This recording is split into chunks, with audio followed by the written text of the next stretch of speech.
ప్రభు నామంలో అందరికీ వందనాలు. దైవ మర్మములు. మే 2వ తారీఖు.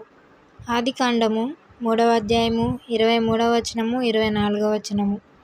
దేవుడైన యెహోవా అతడు ఏ నేల నుండి తీయబడెనో దాన్ని సేద్యపరచుటకు ఏదెను తోటలో నుండి అతన్ని పంపివేసెను. ఆదామును వెళ్ళగొట్టి ఖడ్గజ్వాలను నిలువబెట్టెను. ఈనాడు అనేక హృదయములు ఆత్మీయ నష్టములోనున్నవి. మునుపటి వలె బైబిల్ చదువుటయందు ఆనందము లేదు. మునుపున్నట్లుగా ప్రార్థనా భారము లేదు. వారు పోగొట్టుకొనిన దానిని తిరిగి పొందుదమను విశ్వాసము లేని కారణమున కొందరు రహస్యముగాను కొందరు బహిరంగముగాను ఏడ్చుదురు. తిరిగి పొందవలెనను ఆశ యున్నప్పటికిని ఏ విధమున దానిని పొందగలరో ఎరుగకపోవుటచే తిరిగి పొందగలమను నిరీక్షణను కూడా కోల్పోయి ఉన్నారు. వారు ఈ విధముగా మన హృదయములలో తలంచుచుండవచ్చును. మొదటి ఆనందమును సమాధానమును నేను తిరిగి పొందలేనేమో, లేక మునుపటి వలె తిరిగి దేవుని సేవను నేను చేయలేమో. నీవు ఆత్మీయముగా కోల్పోయినదేమైనప్పటికిని నీ నష్టమును తిరిగి సమకూర్చుకొనగలదు. అంతకంటే ఎక్కువగా కూడా నీవు సమకూర్చుకొనగలవు.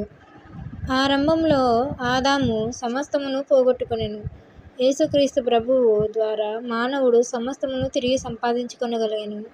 ఆదికాండము 1వ అధ్యాయము 28వ వచనములో దేవుడు ఆదామును ఏదెను తోటనందుంచెను. భూమి అంతటికీ రాజుగా చేసి భూమి మీద చేపల మీద పక్షులు జంతువులు సమస్తము మీద అధికారమును అనుగ్రహించెను. అయినప్పటికిని 3వ అధ్యాయంలోనున్నట్లు దేవుడే ఆదామును ఒక దొంగను తరిమివేయు రీతిని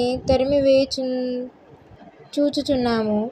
ఆరంభములో దేవునితో ముఖాముఖిగా మాట్లాడినవాడు ఇప్పుడు దేవుని సన్నిధి నుండి వెళ్ళగొట్టబడి తన హక్కులన్నిటినీ కోల్పోవలసి వచ్చెను.